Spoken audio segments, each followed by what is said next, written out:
ময়নামতি নদীর পাড়ে ছোট্ট একটি গ্রাম, সেই গ্রামের একটি মেয়ে ময়না যে তার নাম।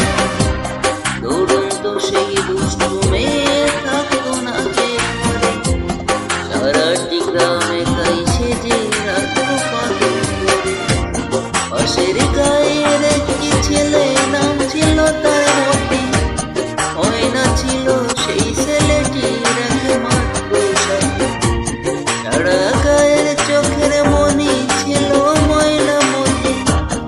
এই গ্রামেতেই ছড়িয়ে আছে ময়নামতির স্মৃতি, ময়নামতির স্মৃতি, ময়নামতির স্মৃতি রে, ময়নামতির স্মৃতি।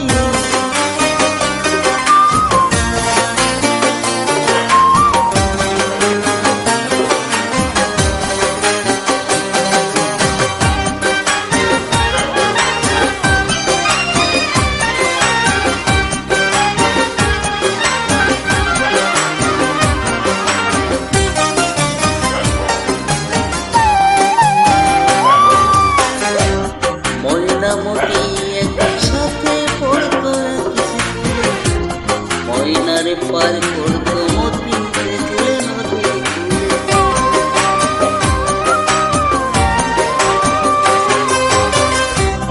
ময়নামতি একই সাথে পড়তো একই স্কুলে, ময়নারে পার করতো মতি দেখলে নদীর কূলে। পাশাপাশি বসতো দুজন